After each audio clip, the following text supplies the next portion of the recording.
Dellavedova, Dellavedova, Vedova, Dellavedova, Dellavedova, Dellavedova, Dennaved,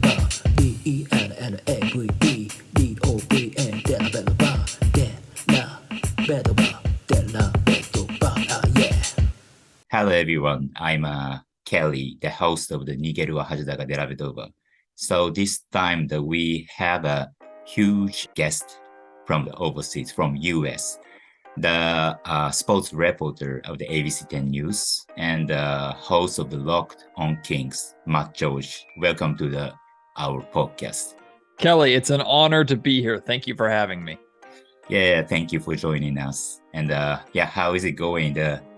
Actually, yesterday, the Sacramento Kings played against the Memphis Grizzlies, and unfortunately, they have lost against the Grizzlies. And it's a little bit tough starting for the Sacramento Kings, but I hope you are well. I am well. It's good to have Kings basketball back. They're not off to the best of starts, 0-4. We certainly expected better than that, especially with the amount of games that they're playing at home. But this team does feel better. They feel more well constructed. They just have to figure out how to play together and win together at this point in time. But I like the team. They just still have a little bit of a ways to go. Yeah. I had the same feeling, and I hope that Delhi is something like a piece of that. Okay. So, and before we are talking, I wanna talk about the process, why we gather here. And basically I'm sharing the news around the Aussie hoops in this podcast. And I have to tell about the details for the listeners, but the Delhi is successfully coming back to the NBA from this season as a member of Sacramento Kings. So, and I want to talk about the details of the process until he got a contract with Sacramento Kings. And I wonder if I invite someone can talk about Sacramento Kings. So that's why I sent a DM to Mr. Matt George, and he said yes. So fortunately, we can do this. So appreciate it again for joining this podcast. So, and first of all, I got some question from my listeners about your something like a career. And from Kotaro, he is my friend who is living in Toronto, Canada, and he is a Japanese YouTuber, and he shared news around the Toronto Raptors because he's living there. And also he is a journalist of the 905, is a G League team of the Toronto Raptors. And he also shares some news around Yuta Watanabe because he was a member of the Toronto Raptors until the last season. And of course, this season he is playing in the Brooklyn. And he want to ask you about what process have you gone through to obtain your current job, like a sports reporter and host of a famous podcast, and what made you to come here?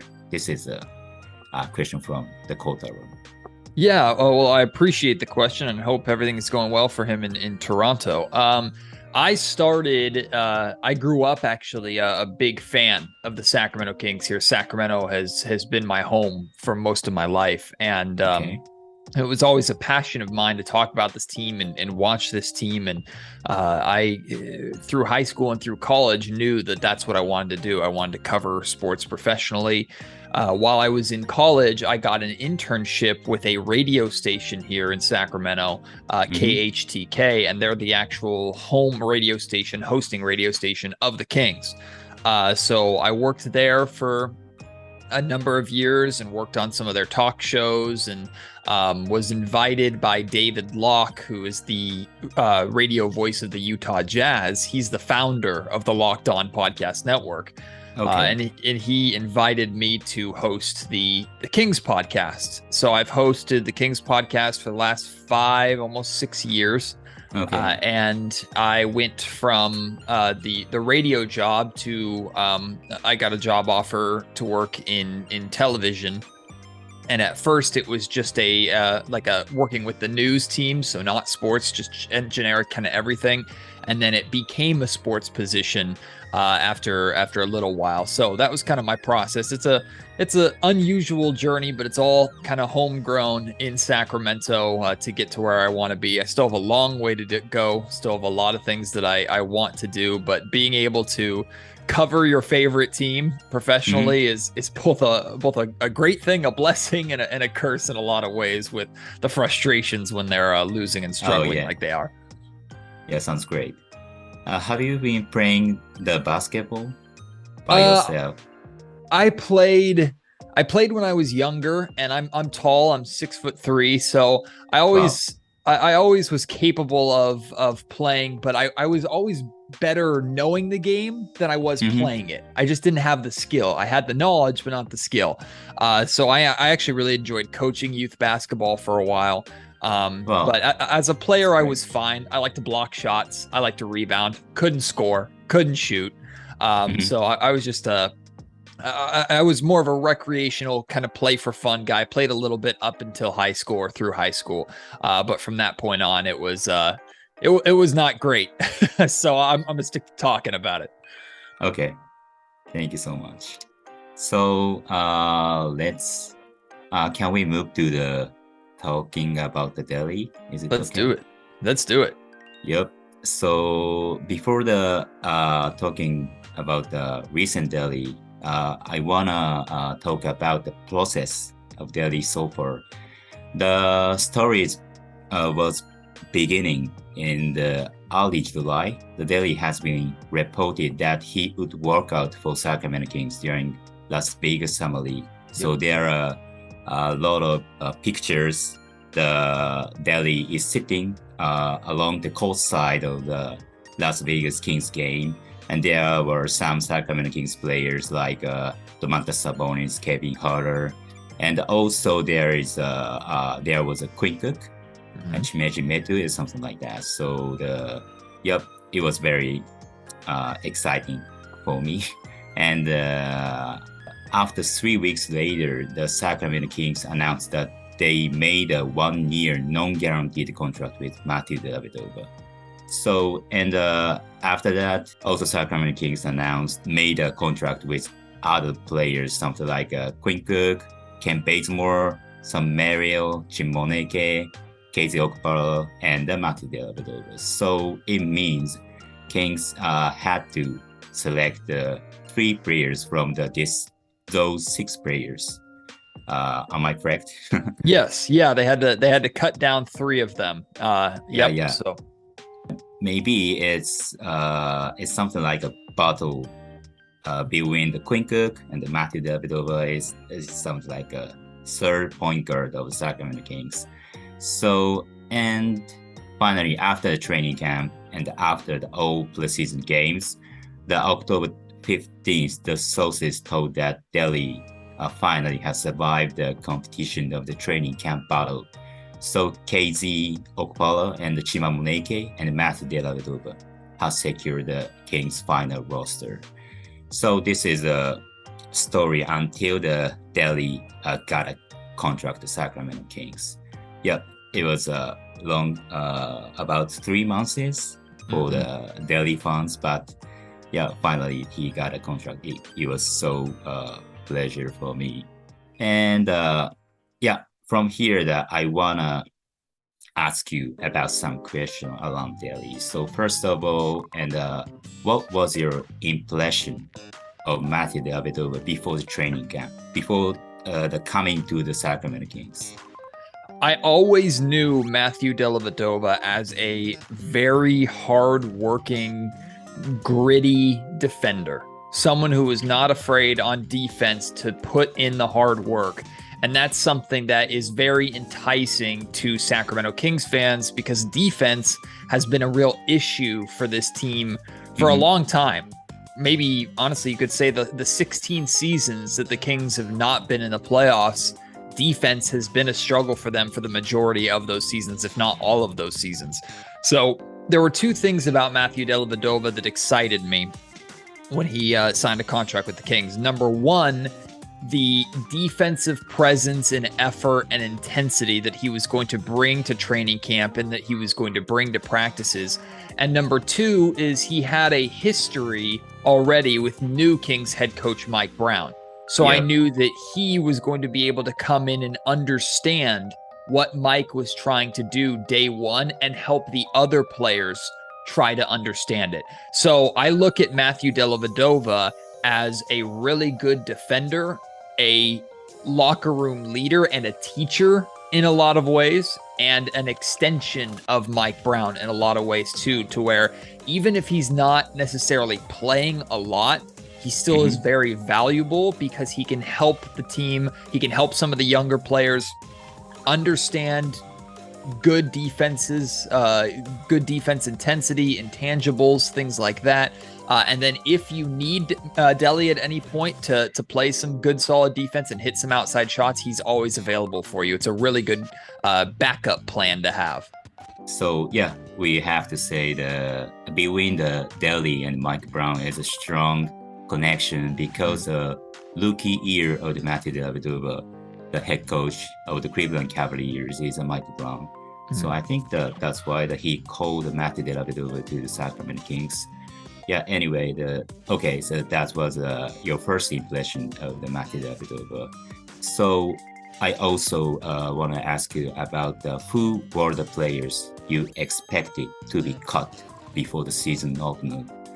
As I said, that there were the 6 players competition, and the Kings have to select 3 players. So it means the 3 players will be cut. So what was your expectation about that? Truth be told, so I expected Sam Merrill to be cut, and he was. I actually initially, when I found out that it was going to be Quinn Cook versus Delly for that final point guard spot, I actually thought it was going to go to Quinn Cook. This was before we had seen them play, because Quinn was a little bit younger. He'd been in the league more recently.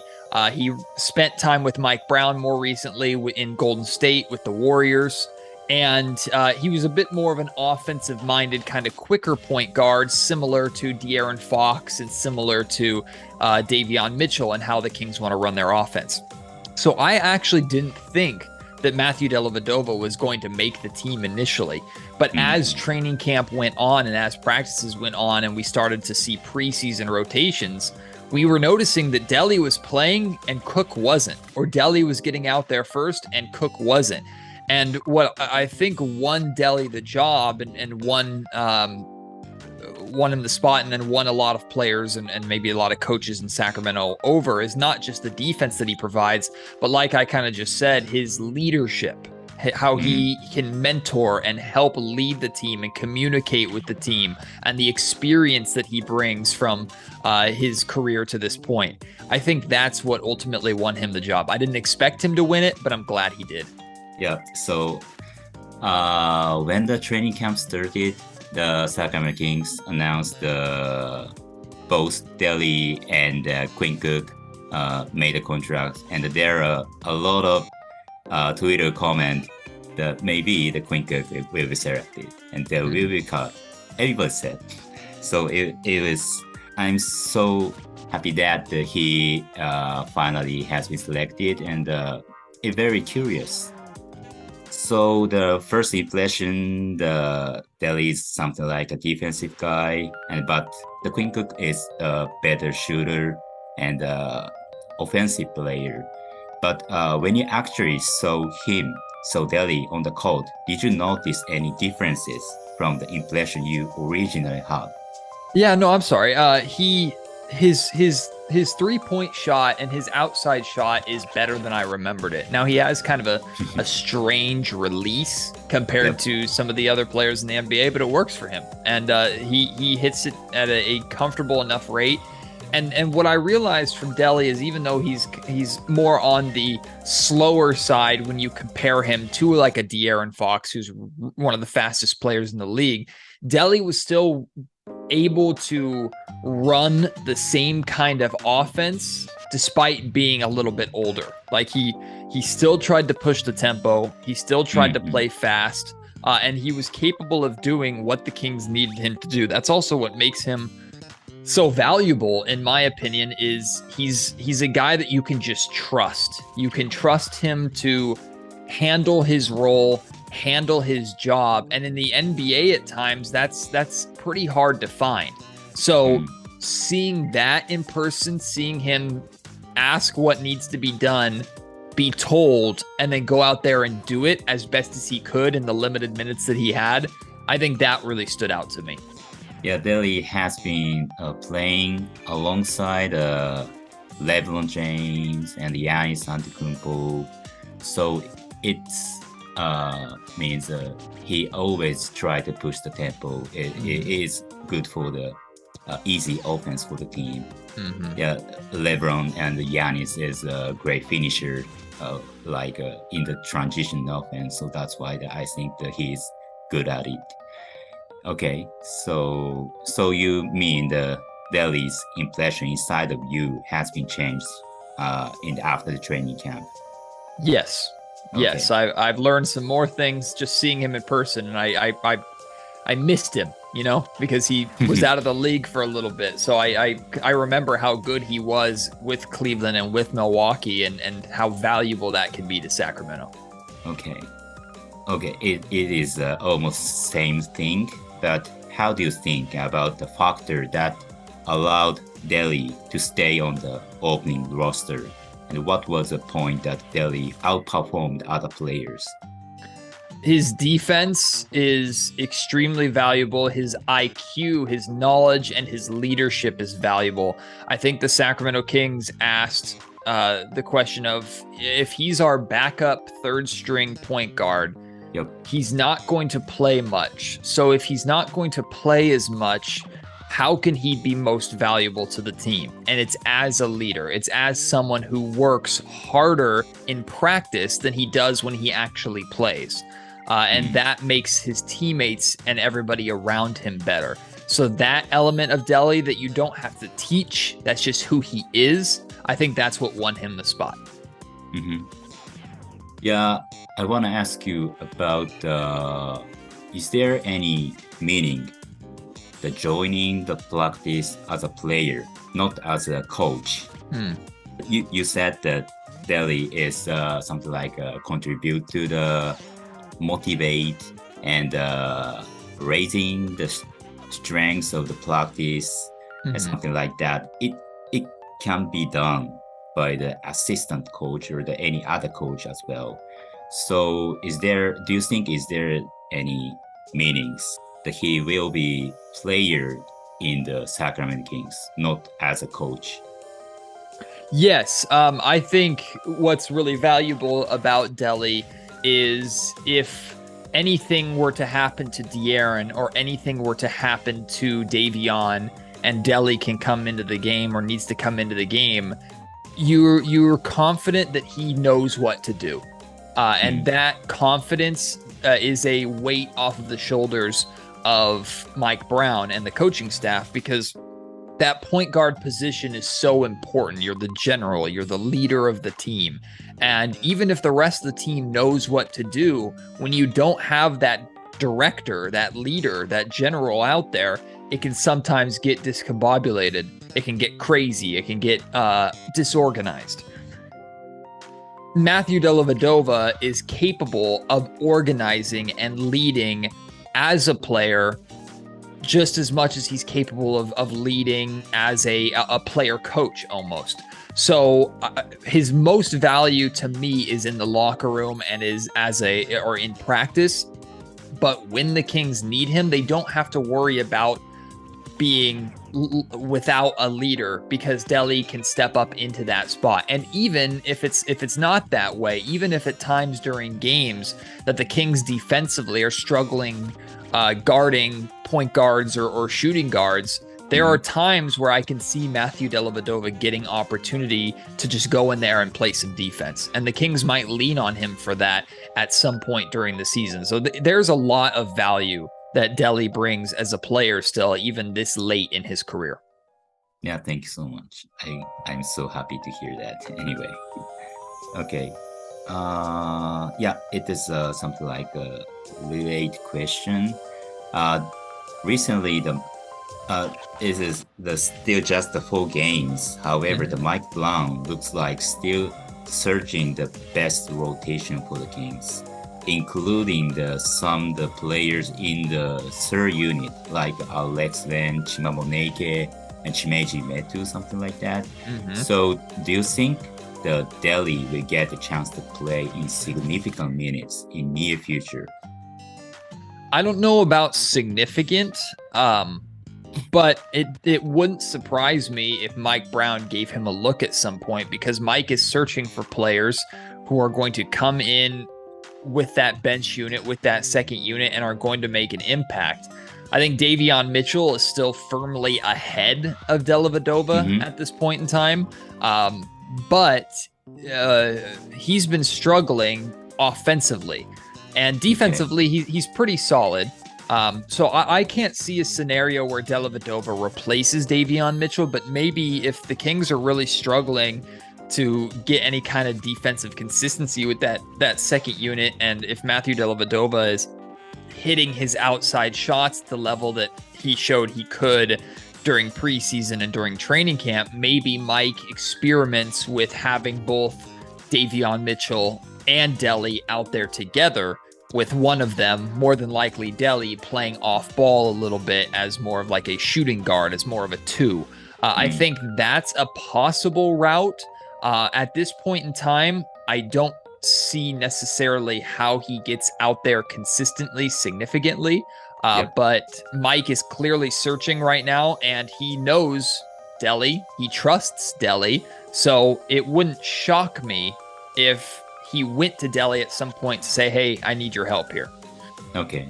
And I was so surprised Mike Brown gave some minutes in the fourth quarter for the Shimeji Metu in the Golden State Warriors game. And the Shimeji Metu played as a small ball center, and they successfully, it was a little bit too late, but they could deficit around the 20 points. And it was very surprised. So that's why I asked this question anyway. But anyway, we have to wait for a moment about something like to fix the rotation for Sacramento Kings. Okay, so every day you uploaded the YouTube video and episode of the podcast. I always enjoy that, and you might have a chance to watch some part, not entire practice, but some part of the practice during the training camp. And you also is inside of the preseason games. So did you feel some good effect by Delly joining the practices, especially for the young point guards like Fox and David Mitchell? Yes, absolutely.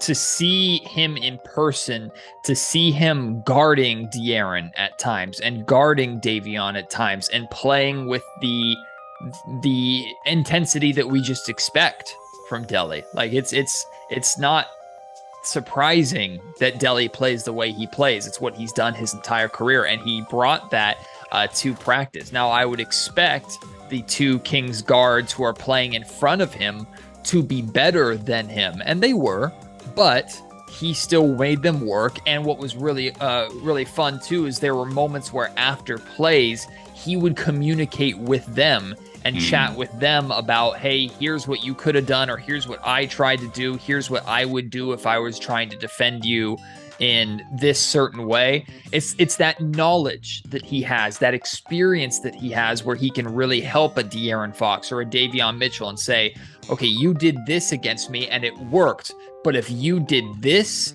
it wouldn't have worked. I was preparing for this. This is what I thought that you would do. He helps them not just in the moment by playing good defense and forcing them to be better. He helps them understand what they're doing and what he and other defenses might try and do to stop them. And we talked to Delly at one point during training camp, and one of the first questions we asked him was his impression of playing with De'Aaron Fox. And one of the things he told us, and said it with a smile on his face, is he said, "I knew Fox was fast. I didn't know he was that strong." Delly is, what I like about Delly is he's a physical guard. He's physical. He's big. So he forces you to play physical too. De'Aaron's speed allows him to get by a lot of players, but Delly is quick enough to use his body to kind of cut De'Aaron off in some ways. But that forced De'Aaron to play more physical and be stronger and kind of go through Delly instead of go around him. So these are more examples of just how Delly naturally makes his teammates better, makes practices better because of what he brings to the table. You don't have to teach Delly much. You just know what he's going to bring, and that makes your entire environment better. Okay. I have watched some video inside of the training camp. Maybe it was coming from the ABC 10 news, I think. And Delly always matched up against the Fox and Davion Mitchell, and always he tried to make a pressure in the defensive side, and it was very familiar, the Delly's basketball, and I was so happy to hear that.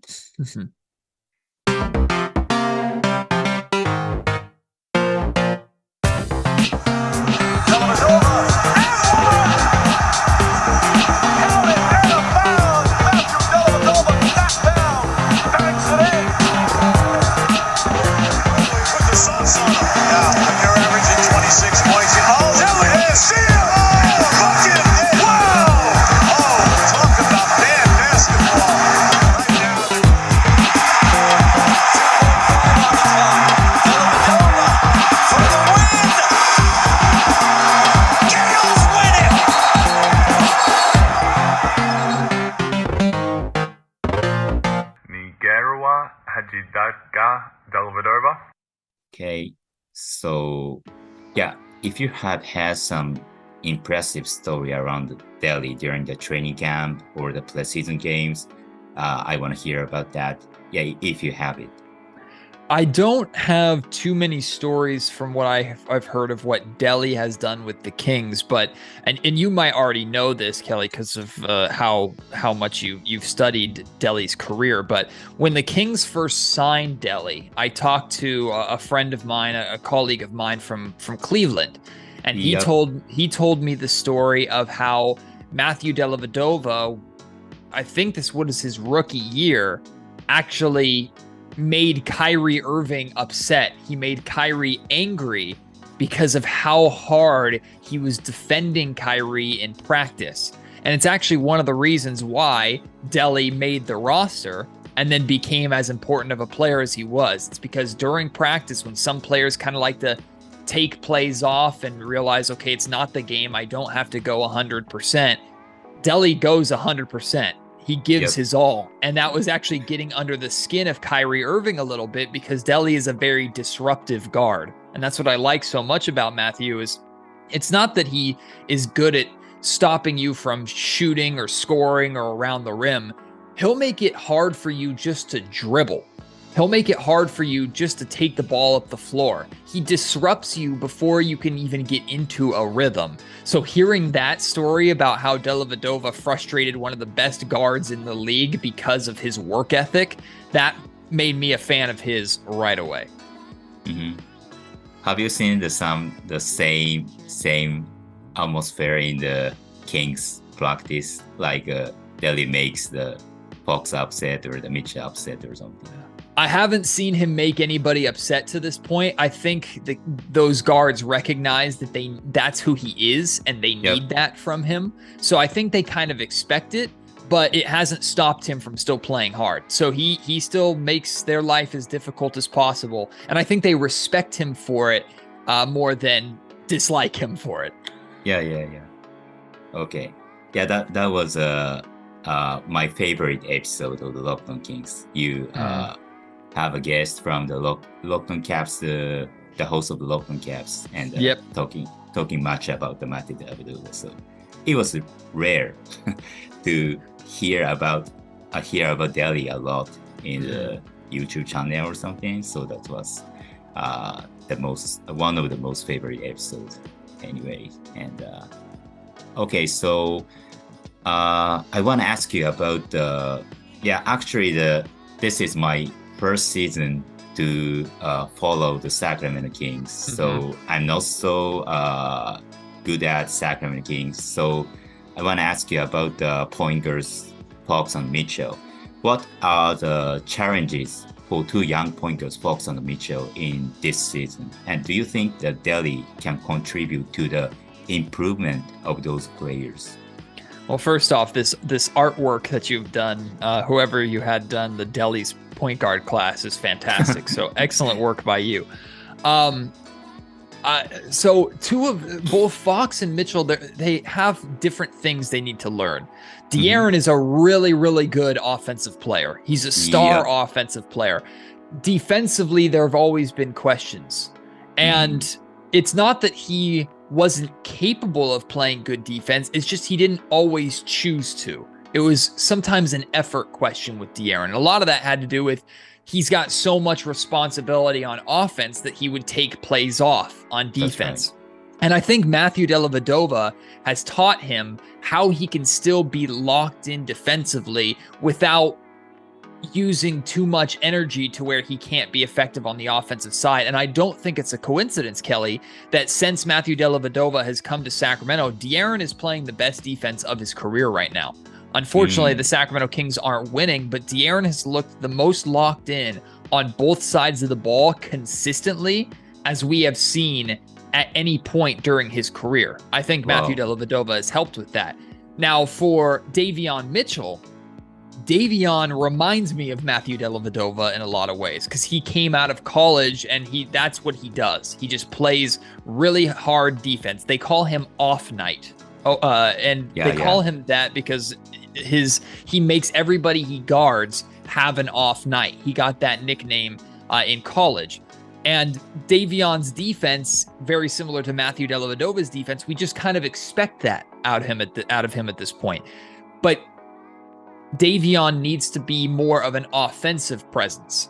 And I think Dellavedova did well over the course of his career, especially with his time with Cleveland and Milwaukee, to where he was that consistent defensive presence, but he was good enough offensively for both those teams to keep him on the floor so that it wasn't a drop-off. It wasn't like you were sacrificing offense for defense when Delly was out there. And I think that's what Davion Mitchell is trying to develop and trying to learn and find a way to be more consistent offensively.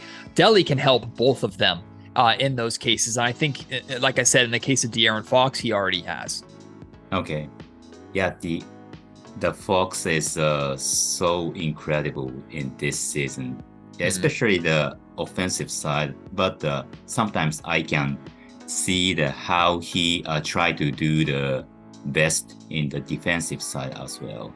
So yeah, and is there any effective from the Delhi? It was pleasure for me anyway.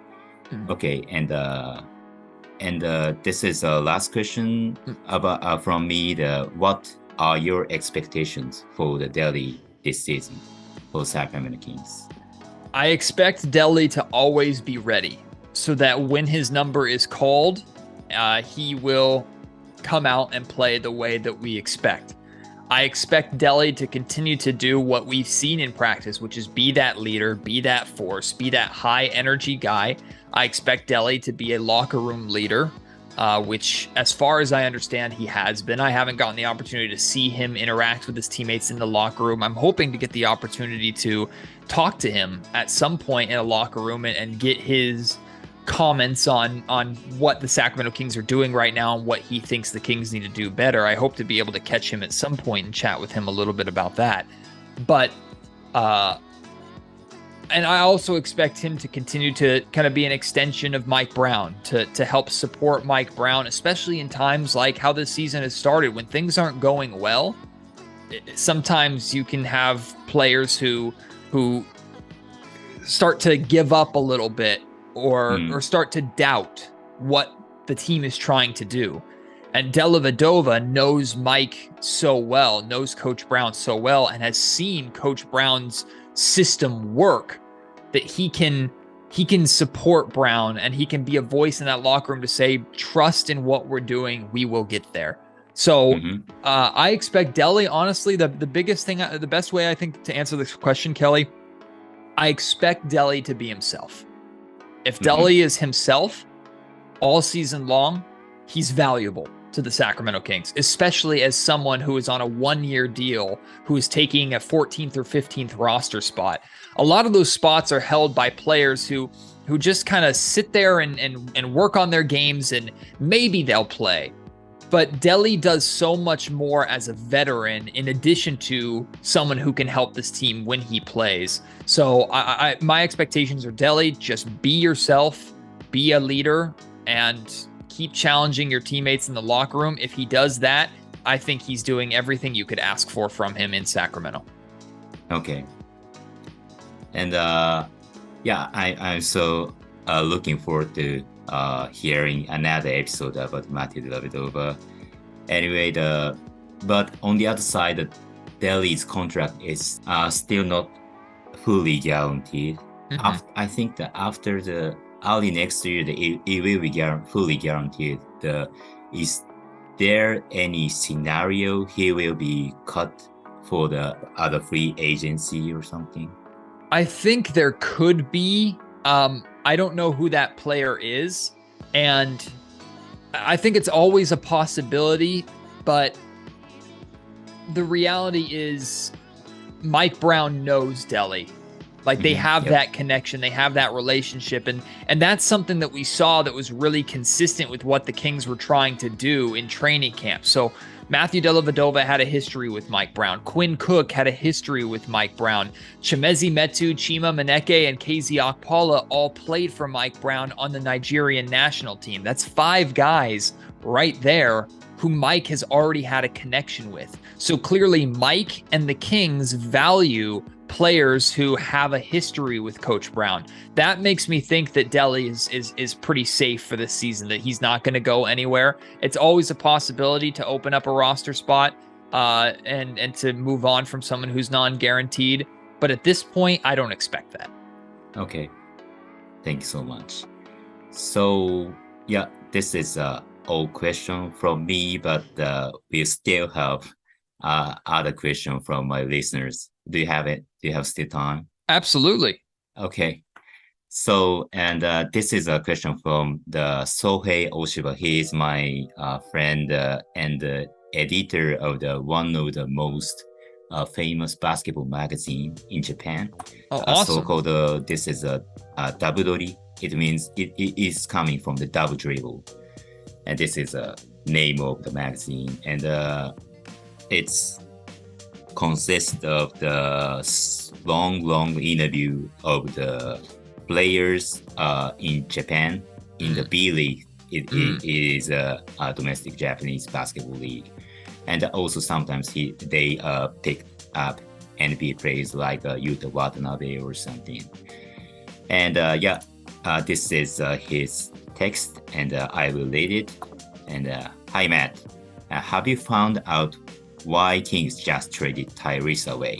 Actually, he is one of the huge fan of the Tyrese Halliburton, I think. And do you think the Kings, led by Sabonis and Fox, make success, like making conference finals? Or are you smelling a next move before the trade deadline? Or you think Kings just made a bad decision on Tyrese? Tyrese was my most favorite King since Chris Webber. And I still cannot get over the fact he isn't the King anymore. So it's something like it's a great question, and it's the way that you feel is the same way that thousands of Kings fans feel in Sacramento. Tyrese was an extremely popular player here in Sacramento. So I'm not going to call it a bad move. I think it's a gamble. I think the Kings gambled the best way that they could. I know the Kings looked at trading De'Aaron Fox and keeping Tyrese Halliburton. The reality is Tyrese had more value than Fox did because he's younger and on a significantly better contract that the Indiana Pacers have way more control over. So the reality is, did the Kings trade Tyrese away for a better player? Right now, yes. I think Domantas Sabonis is a better player than Tyrese Halliburton. Will that hold out for the entire career? Maybe not. Tyrese is a really, really good player. But the Kings, when they traded for Domantas Sabonis, they traded for his contract. And essentially, including this season, he has 2 seasons left on his contract. After that, he becomes a unrestricted free agent. He can go wherever he wants. If he leaves the Kings, essentially the Kings traded away Tyrese Halliburton for a 2.5-year rental. And that's bad. That's really bad. So the effect of this trade is still to be determined. I will say, though, Sabonis is struggling to start this season, but I really like what he can bring to the Kings. I think he and De'Aaron are a really good pairing. The Kings run so much of their offense through Domantas Sabonis. That's truly where he's his most valuable, is as a passer in the high post. So I think it can work. I don't know about making the conference finals. I think that's a goal that eventually the Kings would like to accomplish. Right now, it's just making the playoffs and starting there, and then building enough to want to get Sabonis to want to re-sign. The Kings are still a few pieces away, I think, from any kind of conference finals run. But as of right now, I'm still okay with the trade. I still believe that the trade can work for both teams because Tyrese is playing great in Indiana, even if the Pacers are struggling. But the Pacers they're supposed to struggle. They're rebuilding, they're restarting. So I think it's going to be a tough pill to swallow for a long time for a lot of Kings fans. I'm hoping it works out. But I don't blame you at all for having the sadness or the frustration of the Kings moving on from Tyrese, because he was an amazing, amazing guy, an excellent guy to talk to, and he's a very talented player. Are you still watching the Tyrese games now as well? Not as much as I watch Kings games, of course, but yeah, of course, I pay attention to Tyrese. I'm a fan of Tyrese, and I want to see him succeed.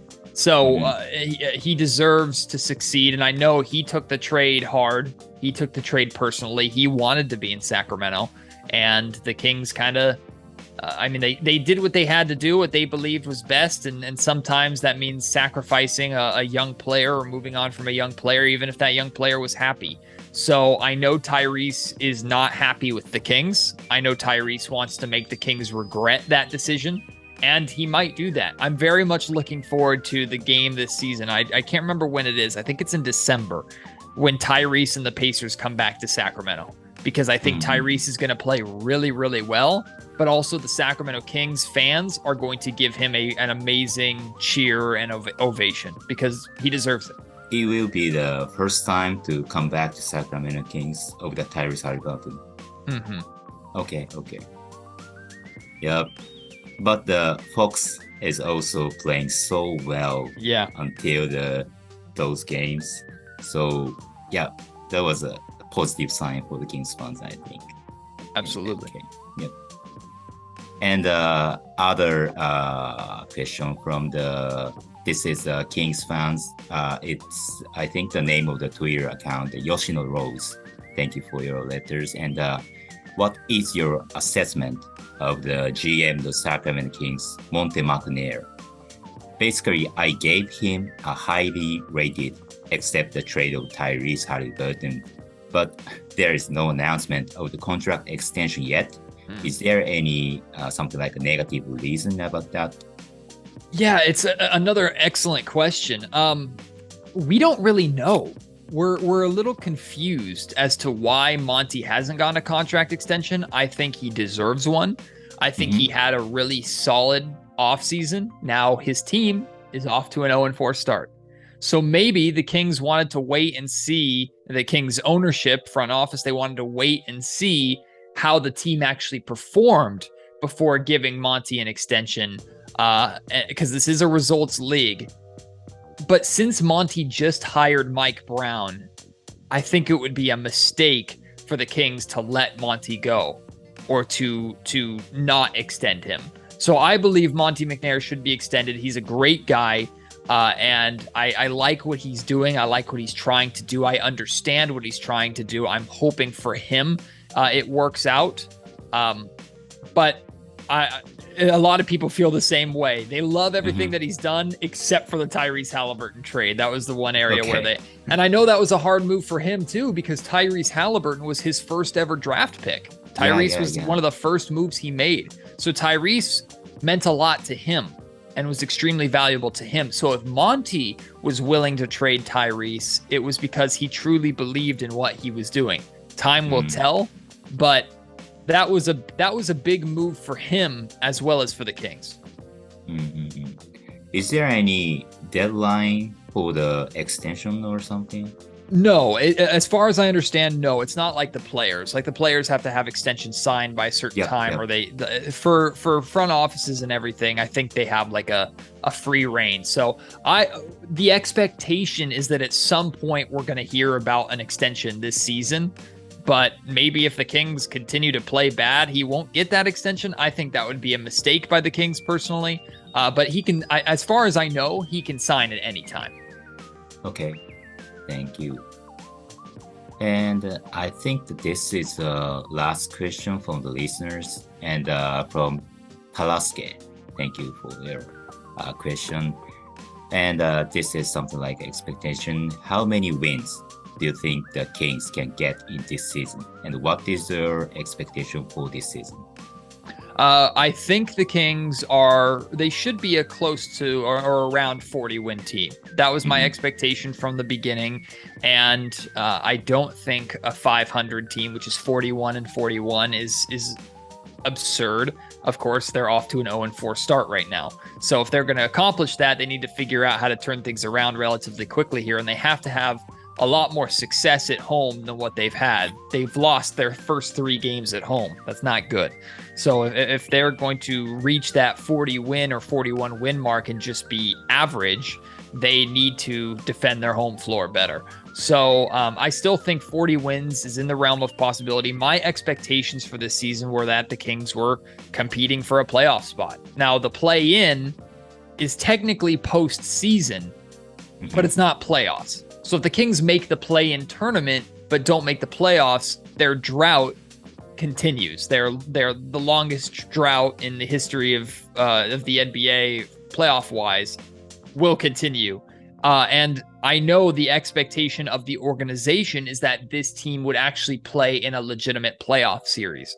So if that's the expectation of the team, that's going to be my expectation as well. That's the standard that I'm going to hold them to. Now, if they don't make it, it doesn't mean it's a colossal failure. It depends on how the season goes.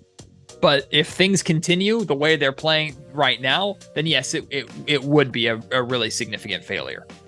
Okay. And he also asked about the owner. It's something like a similar question about the GM. And how is an owner doing these days? And he also said that there are some confusion around him. Yeah, Vivek Ranadive is I did a podcast on this not too long ago. A lot of people in Sacramento or just around the league think that Vivek is a bad owner. And I disagree, because I think a bad owner suggests someone who is not willing to make the financial investment to actually make the team better. Money has never been an issue with Vivek. He's always tried to spend money to improve the team. The Kings have just not spent the money correctly. Where Vivek has been an issue is that he's tried to be too involved in decisions. He's tried to include too many people in decision making. He gets advice from others who are not his actual basketball staff. And sometimes he doesn't allow, or he in the past hasn't allowed his staff to do their jobs. As far as I understand right now, that is not an issue. Monty McNair, the Kings front office, Mike Brown, the Kings coaching staff, They have full power to make whatever decisions they want. Vivek is sharing his opinions, but is not forcing his decisions, if that makes sense. So I think Vivek is doing a better job of kind of standing in the background. I'm just hoping the Kings can actually start to win some games because of that as well. Because early on in his tenure as an owner, he wanted to be more hands-on than he should have been.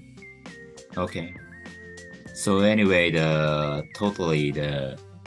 can I say, the environment around the Sacramento Kings organization is now a little bit something like positive feelings or something. Yeah, it's better. Better. And this summer there was more confidence with how this summer went, but at some point you need to actually get results. You need to actually win games. So that, I think we're still all waiting for that, but the environment around the Kings, I would say, is better this season than it was over the last couple of seasons. That's for sure. Okay. Thank you so much. And finally, it was all of my schedule has been done. And thank you for joining, Matt, again.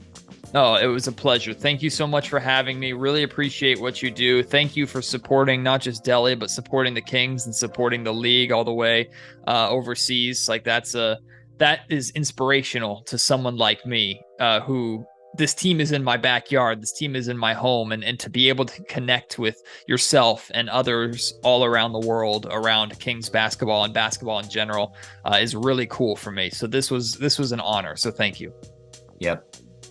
Actually, I was starting to watch the Sacramento Kings from this season because of totally Matthew Dellavedova. However, even he doesn't play in the game, it was so interesting for me to watch the Sacramento Kings game in this season. It means how the team is so attractive for the people, I think.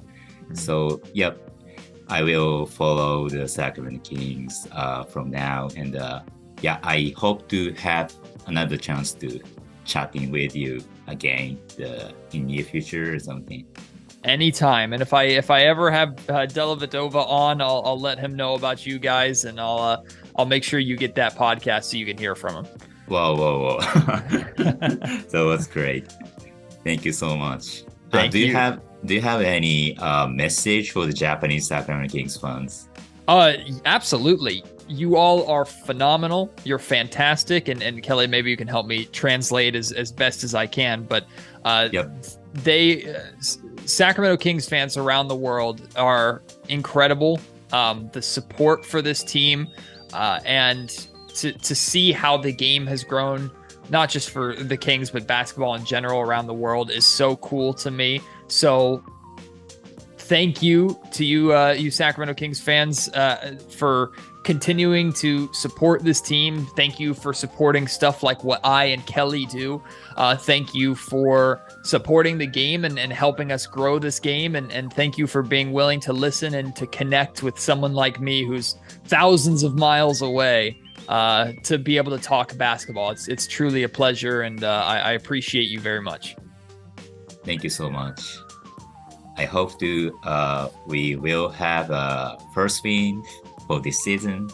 I think the next game is against the Miami Heat in the home game. Okay. Yeah. I will finger crossed. Okay. Okay. Thank you so much. Thank you. Okay, I will stop the record. La Vedova, Dellavedova, Vedova.